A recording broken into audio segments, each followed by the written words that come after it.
കോൺഗ്രസിന്റെ മുഖ്യമന്ത്രിയെ തെരഞ്ഞെടുക്കുന്നതിന് മുന്നോടിയായി കേന്ദ്ര നിരീക്ഷകർ ഇന്ന് രാത്രി തലസ്ഥാനത്തെത്തും എന്നതാണ് നമ്മൾ പ്രതീക്ഷിക്കുന്നത്. നാളെ നിയമസഭാ കക്ഷി യോഗം ചേരുന്നതിന് മുൻപ് 63 കോൺഗ്രസ് എംഎൽഎമാരുടെ അഭിപ്രായങ്ങൾ നേരിട്ട് നിരീക്ഷകർ ചോദിച്ചറിയും എന്ന് മനസ്സിലാക്കുന്നു.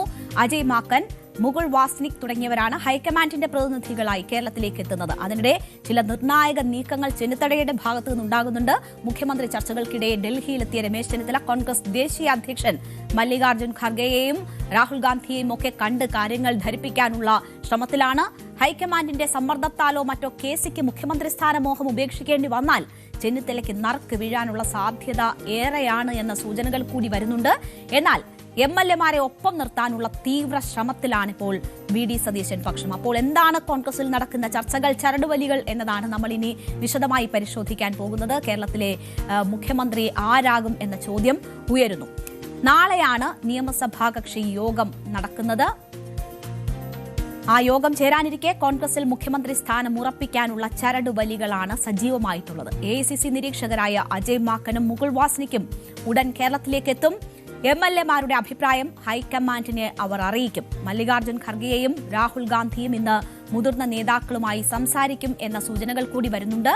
നേതാക്കളുടെ അഭിപ്രായം നേരിട്ട് കേൾക്കാനാണ് ഇരുവരുടെയും തീരുമാനം എന്നതാണ് മനസ്സിലാകുന്നത്.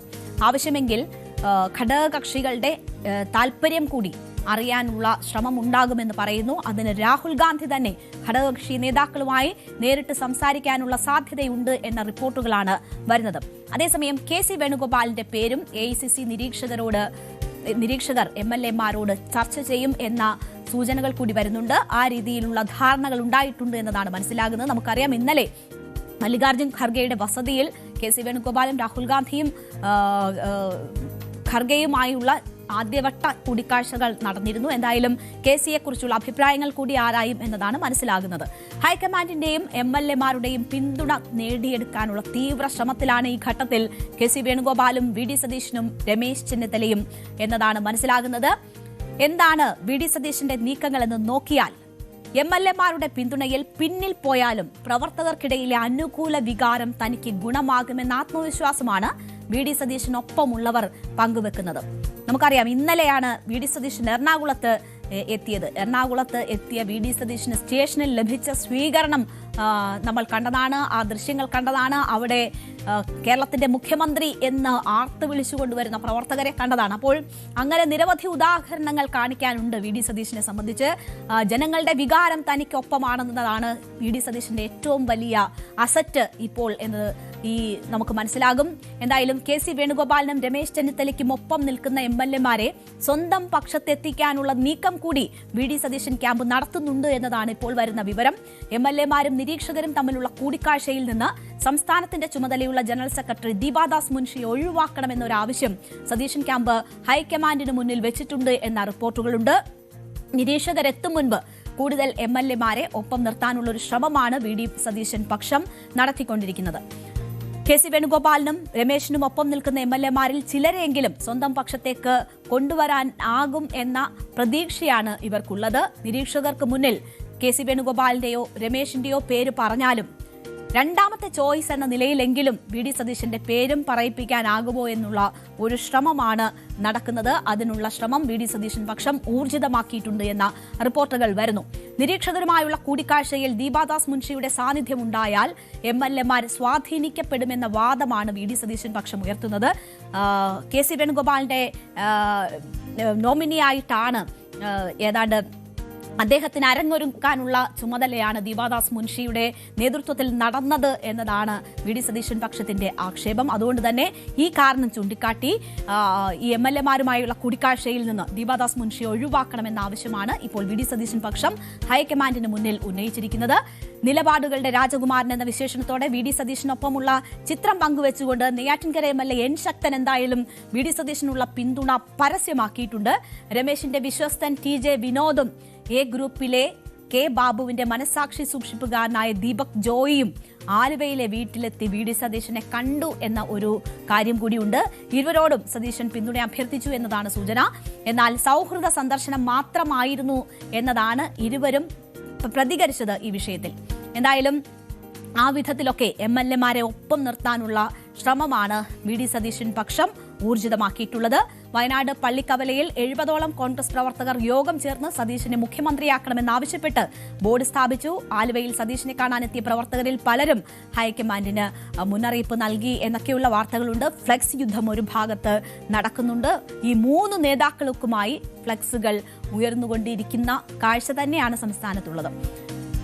ഇതൊക്കെയാണ് വി ഡി സതീശൻ പക്ഷത്തിന്റെ നീക്കങ്ങളെങ്കിൽ ഡൽഹിയിലാണ് രമേശ് ചെന്നിത്തലയുടെ ഓപ്പറേഷൻ. ചെന്നിത്തല ഇന്ന് രാവിലെയാണ് ഡൽഹിയിലെത്തിയത്. NGO അസോസിയേഷൻ നേതാക്കൾ ഉൾപ്പെടെ ഒരു വലിയ സംഘമാണ് അദ്ദേഹത്തെ സ്വീകരിക്കാനായി എത്തിയത്. KC വേണുഗോപാലിന് ഡൽഹിയിൽ സ്വീകരണം കിട്ടിയിരുന്നു. വി ഡി സതീശന് എറണാകുളത്ത് റെയിൽവേ സ്റ്റേഷനിൽ വലിയ സ്വീകരണം കിട്ടിയിരുന്നു. ഇനി സ്വീകരണത്തിന്റെ കുറവ് വേണ്ട, രമേശ് ചെന്നിത്തലയ്ക്കും ഡൽഹിയിൽ വലിയ സ്വീകരണം ലഭിച്ചിരിക്കുന്നു. അതിന് NGO അസോസിയേഷൻ നേതാക്കൾ ഉൾപ്പെടെ ഒരു വലിയ സംഘം എത്തിയാണ് അദ്ദേഹത്തെ സ്വീകരിച്ചത്. അപ്പോൾ അതും രമേശ് ചെന്നിത്തലയ്ക്ക് അവകാശപ്പെടാം. AICC നിരീക്ഷകർ തിരുവനന്തപുരത്ത് വരാനിരിക്കെയാണ് രമേശ് ചെന്നിത്തലയുടെ തന്ത്രപരമായ ഡൽഹിയിലേക്കുള്ള യാത്ര. മഹാരാഷ്ട്രയുടെ ചർച്ചകൾക്കായിട്ടാണ് പോകുന്നതെന്നതാണ് രമേശ് ചെന്നിത്തലയുടെ ഓഫീസ് ഔദ്യോഗികമായി അറിയിച്ചിരിക്കുന്നത്. ഈ യാത്ര നേരത്തെ തീരുമാനിച്ചതാണ് എന്നൊക്കെ വിശദീകരണമുണ്ട്. പക്ഷേ അതല്ല, പാർട്ടിയിലെ സീനിയോറിറ്റിയും ഭരണപരിചയവും സാമുദായിക പിന്തുണയും തനിക്കുണ്ട് എന്നതാണ് രമേശ് ചെന്നിത്തലയുടെ അവകാശവാദം. അത് ഹൈക്കമാൻഡിനെ ധരിപ്പിക്കുക എന്നതാണ് ഈ യാത്രയുടെ ലക്ഷ്യം എന്നതാണ് മനസ്സിലാക്കുന്നത്.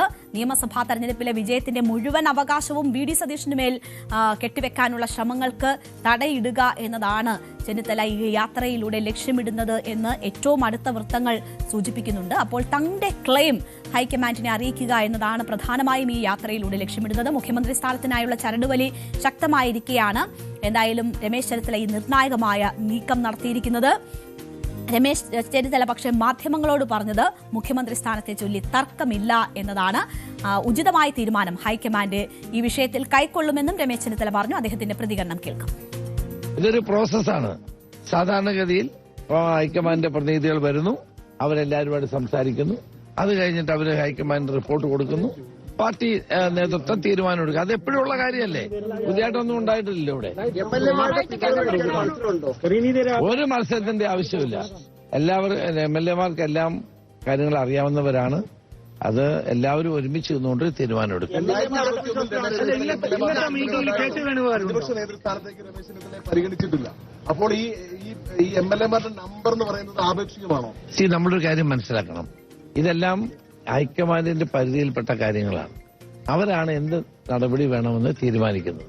ശരി, എല്ലാം ഹൈക്കമാൻഡ് തീരുമാനിക്കും എന്നതാണ് രമേശ് ചെന്നിത്തല ആവർത്തിച്ച് പറയുന്നത്. പക്ഷേ കഴിഞ്ഞ ദിവസം ഒരു അഭിമുഖത്തിൽ ഉൾപ്പെടെ നിയമസഭാ കക്ഷിയിൽ MLA-മാരുടെ പിന്തുണ എന്നത് മറികടന്നാണ് 2021 തന്നെ പ്രതിപക്ഷ നേതൃസ്ഥാനത്ത് നിന്ന് മാറ്റിയത് എന്ന കാര്യം അദ്ദേഹം തന്നെ സൂചിപ്പിച്ചിരുന്നതാണ്. എന്തായാലും രമേശ് ചെന്നിത്തല ഡൽഹിയിലെത്തിയ ചരടുവലികൾ നടത്തുമ്പോൾ എന്താണ് KC വേണുഗോപാലിന്റെ നീക്കം എന്നതുകൂടി നമുക്ക് പരിശോധിക്കാം. MLA-മാരിൽ ഭൂരിപക്ഷവും തങ്ങൾക്കൊപ്പമാണ് എന്നതാണ് KC വേണുഗോപാലിന്റെ വലിയ ആത്മവിശ്വാസം. KCക്ക് വേണ്ടി പിന്തുണ ഉറപ്പാക്കാനുള്ള നെട്ടോട്ടത്തിൽ മാത്യു കുഴൽനാടനും AP അനിൽകുമാറും ഒക്കെ സംസ്ഥാനത്ത് സജീവമായി നിൽക്കുന്നുണ്ട്. ചടയമംഗലം മണ്ഡലത്തിൽ മന്ത്രി ജെ ചിഞ്ചുറാണിയെ പരാജയപ്പെടുത്തിയ MM നസീർ ഇന്ന് പരസ്യമായി KC വേണുഗോപാലിനുള്ള പിന്തുണ അറിയിച്ചു. താൻ വേണുഗോപാലിനൊപ്പമാണ് എന്ന് അദ്ദേഹം പറഞ്ഞു. തനിക്ക് സീറ്റ് നൽകിയത് KC ആണെന്നും അതിനാൽ അദ്ദേഹത്തിനാണ് തന്റെ പിന്തുണയെന്നുമായിരുന്നു നസീറിന്റെ വാക്കുകൾ.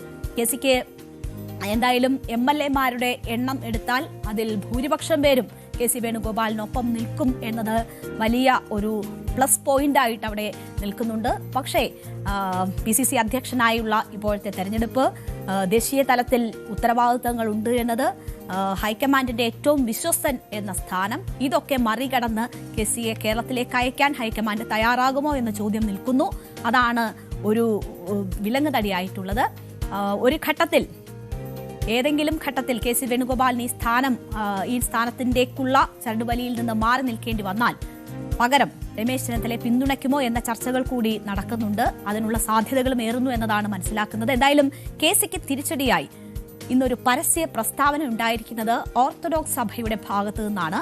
ഓർത്തഡോക്സ് സഭ ഇതിൽ അഭിപ്രായം പറഞ്ഞിരിക്കുകയാണ്. AICC ജനറൽ സെക്രട്ടറി KC വേണുഗോപാലിനെ വിമർശിച്ചുകൊണ്ടാണ് ഓർത്തഡോക്സ് സഭ ഭദ്രാസന മെത്രാപ്പൊലിത്ത ഡോക്ടർ യുഹാനോൻ മാർ ദിദിയോസ്കോറസ് രംഗത്തെത്തിയത്. എംപിമാർ മുഖ്യമന്ത്രിയാകുന്നതിൽ നിയമ തടസ്സമൊന്നുമില്ല. എന്നാൽ എംപിമാർ മത്സരിക്കേണ്ടതില്ല എന്ന് തീരുമാനിച്ചതിന് ശേഷം മുഖ്യമന്ത്രി സ്ഥാനത്തേക്ക് ഒരു എംപിയുടെ പേര് ഉയർന്നു വരുന്നത് വിരോധാഭാസമാണ് എന്നതാണ് യുഹാനോൻ മാർ ദിയസ്കോറസ് പറഞ്ഞത്. മുഖ്യമന്ത്രി സ്ഥാനത്തിന് വേണ്ടി ബഹളം നടക്കുന്ന കാഴ്ച കാണുന്നുണ്ട്. അത് ശരിയാണെങ്കിൽ മലയാളത്തിൽ ഒരു പഴഞ്ചൊല്ലുണ്ട്, ആലിപ്പഴം പഴുക്കുമ്പോൾ കാക്കയ്ക്ക് വായിൽ പുണ്ണ് എന്ന്. അതേ പ്രവണതയാണ് എന്ന് അദ്ദേഹം വിമർശിച്ചു. ജയിച്ചു എന്നതുകൊണ്ട് ഇത്തരത്തിൽ ഓരോ വിഷയങ്ങളുണ്ടാക്കി ജനത്തെ ബുദ്ധിമുട്ടിക്കാൻ പാടില്ല എന്ന് ജയിച്ചവർ മനസ്സിലാക്കണമെന്നും ഡോക്ടർ യുഹാനോൻ മാർ ദിയസ്കോറസ് കൂട്ടിച്ചേർത്തു. അപ്പോൾ അത് സഭയുടെ നേതൃത്വത്തിൽ നിന്നുള്ള ശക്തമായൊരു വിമർശനമാണ്. അതിൽ പറയുന്നത് മത്സരിക്കാതെ എംപിമാരെ ആരെയും മത്സരിപ്പിക്കാതിരുന്നിട്ട് ഫലം വന്നതിന് ശേഷം വരുന്നത് വിരോധാഭാസം എന്നതാണ്. എന്തായാലും UDFന്റെ ഉജ്ജ്വല വിജയത്തിന് പിന്നാലെ ഈ കോൺഗ്രസിലെ മുഖ്യമന്ത്രി ചർച്ചയിൽ പരോക്ഷ അഭിപ്രായ പ്രകടനവുമായി സമുദായ നേതാക്കൾ കൂടി രംഗത്ത് വരുന്നത് ഇന്ന് നമ്മൾ കണ്ടു. SNDP Yogam general secretary Vellappally നടേശനും NSS general secretary G Sukumaran നായരുമാണ് രംഗത്ത് വന്നിട്ടുള്ളത്. രമേശ് ചെന്നിത്തലയ്ക്കും KC വേണുഗോപാലിനുമാണ് പിന്തുണയെന്ന് സൂചിപ്പിക്കുന്നതായിരുന്നു ഇരുവരുടെയും വാക്കുകൾ. ആ രണ്ട് നേതാക്കളും VD സതീശനെ പരോക്ഷമായി തള്ളിക്കളയുകയും ചെയ്യുന്നുണ്ട്. തെരഞ്ഞെടുപ്പിന് മുൻപ് VD സതീശനെതിരെ അതിരൂക്ഷ വിമർശനം ഉന്നയിച്ച രണ്ടുപേരാണ് NSS ജനറൽ സെക്രട്ടറിയും SNDP യോഗം ജനറൽ സെക്രട്ടറിയും.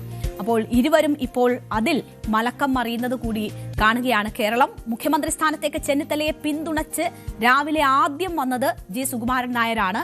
ചെന്നിത്തല യോഗ്യനാണ്, എന്നാൽ താക്കോൽ സ്ഥാനം പോലെയുള്ള പ്രസ്താവനകൾ ഉണ്ടാകില്ല എന്നതാണ് G സുകുമാരൻ നായർ പറഞ്ഞത്. ചിലരുടെ മിടുക്ക് കൊണ്ടാണ് വിജയമെന്ന് അവകാശപ്പെടുന്നുണ്ടെന്നും VD സതീശനെ കുത്തി സുകുമാരൻ നായർ പറഞ്ഞു. അദ്ദേഹത്തിന്റെ വാക്കുകൾ കേൾക്കാം. അർഹതയുള്ള ആളുകളെ കോൺഗ്രസ് നേതൃത്വം തീരുമാനിക്കുന്ന ഒരു കീഴ്വഴക്കമാണ് ഇതുവരെ ഉണ്ടായിട്ടുള്ളത്. അത് നടക്കണമെന്ന് ഞങ്ങൾ ആഗ്രഹിക്കുന്നു. ഈ പ്രതിപക്ഷത്തെ നയിച്ചത് VD സതീശനാണ്. VD സതീശൻ തന്നെ വരട്ടെ എന്ന തരത്തിൽ പലതരത്തിലുള്ള അഭിപ്രായങ്ങളൊക്കെ വരുന്നതൊന്നും എനിക്ക് അഭിപ്രായമില്ല. അദ്ദേഹത്തിനേക്കാൾ സീനിയറായിട്ടുള്ള ആളുകൾ അതിനകത്തുണ്ടായിരുന്നു, അദ്ദേഹത്തിന് അതിൻ്റെ കൂട്ടത്തിലുണ്ടായിരുന്നു എന്നുള്ളത്. NSSന്റെ മനസ്സ് രമേശ് ചെന്നിത്തലയ്ക്കൊപ്പമാണോ? അങ്ങനെയാണോ വായിച്ചെടുക്കേണ്ടത്? ആർക്ക്? NSSന്റെ എന്റെയോ? അത് ഞാൻ നേരത്തെ പറഞ്ഞല്ലോ, ആരെ വേണേ അവർ തെരഞ്ഞെടുത്തോട്ടെ, പക്ഷെ അർഹത നോക്കി വേണം തെരഞ്ഞെടുക്കാൻ. മുമ്പ് പറഞ്ഞ അധിക്ഷേപങ്ങളൊക്കെ വിഴുങ്ങി VD സതീശൻ പ്രഗത്ഭനായ പ്രതിപക്ഷ നേതാവെന്ന് പറയുകയായിരുന്നു വെള്ളാപ്പള്ളി. ഇന്ന് മുഖ്യമന്ത്രിയാവേണ്ടത് ചെന്നിത്തലയാണെന്നും വെള്ളാപ്പള്ളി പറഞ്ഞു വെച്ചു. സതീശൻ നല്ല പ്രതിപക്ഷ നേതാവായിരുന്നു. പ്രതിപക്ഷ നേതാവെന്ന നിലയിൽ അദ്ദേഹം 5 കൊല്ലം വിരൽ ചൂണ്ടിരുന്നുകൊണ്ട് പ്രഗത്ഭമായ രീതിയിൽ പ്രതിപക്ഷ നേതാവെന്നുള്ള ആ പ്രവൃത്തി അദ്ദേഹം ചെയ്തു എന്നുള്ളത് നേരെ തന്നെയാണ്. രമേശ് ചെന്നിത്തല അദ്ദേഹം ഏറ്റവും കൂടുതൽ പ്രായം കൂടിയ ആള്, ഏറെ നാൾ പ്രവർത്തന പാരമ്പര്യം പരിചയമുള്ള ആള്, മെയ്വഴക്കമുള്ള ആള്, എല്ലാവരെയും യോജിപ്പിച്ചു കൊണ്ടുപോകാനുള്ള നയവും നയജാതിരയുള്ള ഒരു നേതാവ് രമേശ് ചെന്നിത്തല. നേരത്തെ ഇവരുടെ രണ്ടുപേരുടെ അഭിപ്രായം എന്തായിരുന്നു എന്നത് കൂടി ഒന്ന് കേൾക്കണം. പിണറായി വിജയനെ പുകഴ്ത്തിയും VD സതീശനെ അധിക്ഷേപിച്ചും തെരഞ്ഞെടുപ്പിന് മുൻപ് വെള്ളാപ്പള്ളി നടേശനും G സുകുമാരൻ നായരും പറഞ്ഞ വാക്കുകൾ കൂടി കേൾക്കാം. ഒരുപാട് പ്രതിപക്ഷ നേതാക്കന്മാര് കേരളത്തിൽ ഞാൻ കണ്ടവനാണ്. ഇത്രയും പ്രായത്തിലുണ്ട് ഇത്രയും ദാർഢ്യമായിട്ടും അഹങ്കാരമായിട്ടും പെരുമാറുന്ന ഒരു പ്രതിപക്ഷ നേതാവ് ഞാൻ കണ്ടില്ല. മാത്രമല്ല അദ്ദേഹം എപ്പോഴും ഒരു വിരോധം മനസ്സിലാക്കിയിരിക്കുന്നു. മതസാമുദായിക നേതാക്കന്മാരുടെ തിണ്ണനിറങ്ങുന്ന സമ്പ്രദായം ഇല്ല. ഇത് പറയുന്നത് 24 മണിക്കൂർ പോലും കഴിയാതെ അതിനു മുമ്പാണ് പറയുന്നത്. 1.5 മണിക്കൂർ നേരം അവിടെ വന്ന് എൻ്റെ അടുത്ത് കാവലിരുന്ന് ഇലക്ഷൻ ജയിപ്പിക്കണം എന്ന് പറഞ്ഞ് ആവശ്യപ്പെട്ടിട്ട് അവിടെ ഇരുന്നുകൊണ്ട് ഞാൻ ഇദ്ദേഹത്തിനെ ഫോൺ ചെയ്തിട്ട് ഇദ്ദേഹത്തിനോട് ഞാൻ പറഞ്ഞു, എല്ലാ വീട്ടിലും ഫോൺ കേട്ടു, ഒന്നുമില്ലേ അയാളുടെ ഭാവിക്ക് വേണ്ടിയെങ്കിലും തിരുത്തണം, അല്ലെങ്കിൽ അയാൾ രക്ഷപ്പെടത്തില്ല, ഞാനാ പറയുന്നത്. UDFന് 98 സീറ്റ് കിട്ടിയാൽ SNDP യോഗം ജനറൽ സെക്രട്ടറി സ്ഥാനം രാജിവെക്കുമെന്ന് വെള്ളാപ്പള്ളി നടേശൻ നേരത്തെ പറഞ്ഞതും ഇപ്പോൾ അതിനോട് ആ ചോദ്യം അദ്ദേഹത്തോട് ചോദിക്കുമ്പോഴുള്ള പ്രതികരണം കൂടി കേൾക്കാം. ോടുകൂടി കോൺഗ്രസ് അധികാരത്തിൽ വരുമെന്നാണ് അദ്ദേഹം ഇന്നലെ പ്രഖ്യാപിച്ചത്. പക്ഷെ അത് വരുമെങ്കിൽ അന്ന് കാക്ക മലന്ന് പറഞ്ഞാലേ. നിങ്ങളൊന്ന് ആലോചിച്ച് നോക്കുക, കോൺഗ്രസ് 100, ഞാൻ ചോദിക്കട്ടെ, ഞാൻ എന്നിട്ട് വെല്ലുവിളിക്കുകയാണ്, ആ 100 2 കുറച്ചോ 98 കിട്ടുമെങ്കിൽ കിട്ടിയില്ല എങ്കിൽ VD സതീശൻ ഇന്ന് അദ്ദേഹത്തിൻ്റെ പദവി രാജിവെച്ച് രാഷ്ട്രീയ വനവാസത്തിൽ പോകാവോ? ഞാനാണെങ്കിൽ SNDP ജനറൽ സെക്രട്ടറി സ്ഥാനം രാജിവെക്കാൻ തയ്യാറാണ്. ഈ വെല്ലുവിളി സ്വീകരിക്കാൻ ഈ സതീഷ് തയ്യാറാണോ? ഇങ്ങനെ ഉണ്ടയില്ലാത്ത വെടി, ഏതാണ്ട് അദ്ദേഹമാണ് എല്ലാം സൃഷ്ടിക്കുന്നത് എന്ന് പറയുന്ന 100 സീറ്റ് അടുത്ത തെരഞ്ഞെടുപ്പിൽ നേടും എന്ന് പറഞ്ഞ് അദ്ദേഹം മുഖ്യമന്ത്രി ചമയാൻ തയ്യാറായി നിൽക്കുകയാണ്. UDF-ന് 100 സീറ്റ് കിട്ടിയാൽ അന്ന് SNDP രാജിവെക്കുമെന്ന് പറഞ്ഞിട്ടുണ്ട്. അങ്ങനെ പലതും പറഞ്ഞാണ്. അങ്ങനെയൊന്നും പറഞ്ഞില്ല.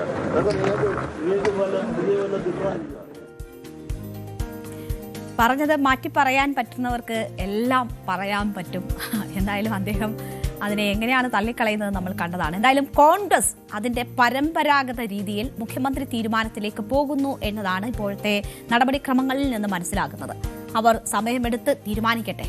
പക്ഷേ രാഷ്ട്രീയത്തിൽ ഇടപെട്ട അഭിപ്രായം പറഞ്ഞ ഇറങ്ങിക്കളിച്ച സമുദായ നേതാക്കൾ ആ കളം മാറി ചവിട്ടാനും ആ റോളിലേക്ക് വീണ്ടും ഇറങ്ങാനും നോക്കുന്നതാണ് വെള്ളാപ്പള്ളിയുടെയും സുകുമാരൻ നായരുടെയും ഒക്കെ വാക്കുകളിൽ നിന്ന് മനസ്സിലാകുന്നത്. വർഗീയത പറഞ്ഞ വെള്ളാപ്പള്ളിയെ ചുമന്നതിന്റെ കൂടി ദുരിതമാണ് ഇടതുമുന്നണി ഇപ്പോൾ അനുഭവിക്കുന്നത്. തള്ളിപ്പറഞ്ഞ VD സതീശനെ അനുകൂലിക്കാനും പറഞ്ഞത് വിഴുങ്ങാനും ഇരുവർക്കും ഒട്ടും മടിയുണ്ടായിട്ടില്ല. ഒരുപാട് സന്ദേശങ്ങളുള്ളതാണ് ഇത്തവണത്തെ നിയമസഭാ തെരഞ്ഞെടുപ്പ് ഫലം. കേരള രാഷ്ട്രീയ ചരിത്രത്തിലെ തന്നെ നിർണായകമായ ഏടാണത്.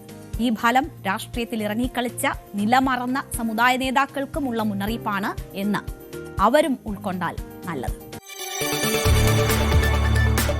കൂടുതൽ വാർത്തകൾക്ക് News 18 Keralam YouTube channel subscribe ചെയ്യുക.